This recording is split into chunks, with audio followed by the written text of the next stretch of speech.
গত 17 বছরে গণতন্ত্রের জন্য, ভোটের অধিকারের জন্য লড়াই করেছিলাম। 5ই আগস্টের পরে ভেবেছিলাম আর রাজপথে স্লোগান দিতে হবে না, মিটিং করতে হবে না, মিছিল করতে হবে না। ভোটের অধিকার লুটপাটকারী যারা, তাদেরকে আমরা তাড়িয়েছি এবং ভোটের অধিকার ফিরে পাবো, গণতন্ত্র ফিরে পাবো।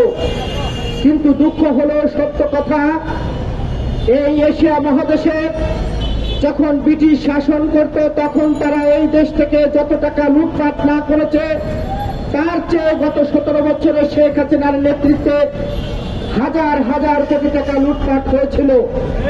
মানুষ হতাশ হয়েছিল, মানুষ ভেবেছিল শেখ হাসিনাকে যখন বিতাড়িত করতে পারছি তাহলে আর বাংলাদেশে কোন লুটেরা মাঠে চারা দিয়ে উঠতে পারবে না। কিন্তু দুঃখ হলো, সত্য কথা, আমরা দেখছি 5ই আগস্টের পরে অন্তর্বর্তী সরকারে যারা আছেন তারা লুট করার জন্য ব্যর্থ হয়েছে। তাদের পেয়েছে হাজার হাজার কোটি টাকা লুটপাট করেছে। বাংলাদেশের মানুষ হতভম্ব হয়েছে, হতাশ হয়েছে। আবার আমাদের রাজপথে সেই লুটেরদের বিতাড়িত করার জন্য আমাদেরকে রাজপথে মিছিল মিটিং করতে হচ্ছে। নতুন করে আবার শেখ হাসিনার মতো ষড়যন্ত্র দেখছে।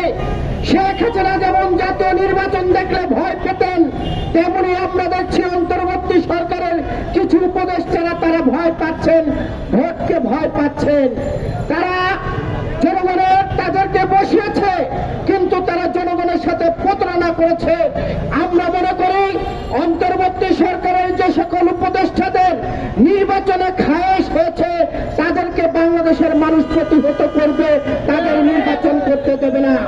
বাংলাদেশে আপনি রাষ্ট্র ক্ষমতায় থেকে আবার নির্বাচনের স্বপ্ন দেখছেন, সেই স্বপ্ন এদেশের জনগণ ভেঙে চুরমার করে দেবে। যদি কোনো উপদেষ্টা নির্বাচনের স্বপ্ন দেখেন, সেই স্বপ্ন হবে দুঃস্বপ্ন। আমরা দেখেছিলাম শেখ হাসিনা গত 17 বছরে বাংলাদেশের মানুষকে উপেক্ষা করে, বাংলাদেশের সকল রাজনৈতিক দলকে উপেক্ষা করে তার মনের মাধুরী দিয়ে নির্বাচন করেছিল। তাহাজ্জুদ নামাজ পড়ে দিনের ভোট রাতে করেছিল, কিন্তু বাংলাদেশের মানুষ সেই ভোট মেনে নেয় নাই। বাংলাদেশের মানুষ সকল সময় রাজপথে সোচ্চার ছিল একটি ভোটের অধিকারের জন্য। আমরা এমনও দেখেছি পত্র পত্রিকায় এসেছে মৃত ব্যক্তি ভোট দিয়েছে। আমি যে কথা বলে আমার কথা শেষ করতে চাই, আমরা ইতিমধ্যে শুনতে পেলাম কলকাতা, দিল্লিতে নাকি আওয়ামী লীগের কেন্দ্রীয় পার্টি অফিস করা হয়েছে। এই আওয়ামী লীগের কেন্দ্রীয় পার্টি অফিস মানে গত 17 বছরে বাংলাদেশে কিভাবে ভোট চুরি করেছিল সেই ভোট চুরি প্রশিক্ষণ বিজেপি সরকারকে দেওয়া হচ্ছে। এই কষাই মোদি বাংলাদেশে আপনারা জানেন অনেক ভারতীয়দেরকে পুশ করছে, কিন্তু অবৈধ প্রধানমন্ত্রী শেখ হাসিনা ভারতে যখন যে আশ্রয় নিয়ে কেন্দ্রীয় পার্টি অফিস করছে তাকে কিন্তু তারা পুশ করছে না। কারণ শেখ হাসিনার কাছ থেকে তারা প্রশিক্ষণ নিচ্ছে যে মৃত ব্যক্তি কিভাবে ভোট দেয়, দিনের ভোট কিভাবে রাতে করতে হয়।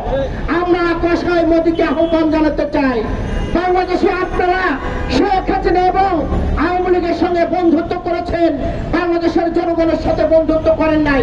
আপনারা শেখ হাসিনাকে ফিরিয়ে দিয়ে বাংলাদেশের মানুষের সাথে বন্ধুত্ব করুন, তাহলে বাংলাদেশের মানুষ আপনাদেরকে বাহাবা দেবে। ইতিমধ্যেই ভারতে আন্দোলন শুরু হয়েছে এই কষাই মোদির পদত্যাগের বিরুদ্ধে, এবং তার পদত্যাগের দাবিতে ইতিমধ্যে ভারতেও কিন্তু আন্দোলন সংগ্রাম হচ্ছে। আগামী ভারতে যে নির্বাচন হবে সেই নির্বাচন এই যে শেখ হাসিনা তিনি কিভাবে ভোট চুরি করেছে সেই প্রশিক্ষণ দিচ্ছে ভারতের বিভিন্ন প্রদেশে।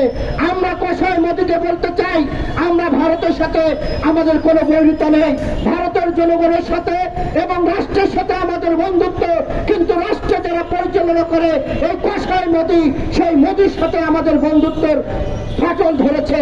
ফাটল ধরেছে এই কারণে বাংলাদেশের মানুষকে যারা জ্বালিয়ে পুড়িয়ে মেরেছে, যারা ভোটের অধিকারকে নিয়ে ছিনিমিনি খেলেছে, সেই ব্যক্তিকে যখন মোদি আশ্রয় প্রশ্রয় দেয় বাংলাদেশের মানুষ হতাশ হয়। আমরা আজকে এখান থেকে দাবি করতে চাই, উপদেষ্টারা যদি কোনো নির্বাচন করার স্বপ্ন দেখেন, সেই স্বপ্ন বাংলাদেশের জনগণ নিয়ে আমরা প্রতিহত করব। বাংলাদেশে যারা অতীতে ত্যাগ করেছে, যারা শেখ হাসিনা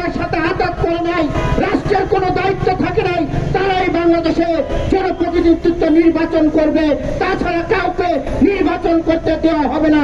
সকলকে ধন্যবাদ জানিয়ে আমি আমার কথা শেষ করছি। দেখা হবে রাজপথে, দেখা হবে স্লোগানে, হয় লাশ না হয় ইতিহাস।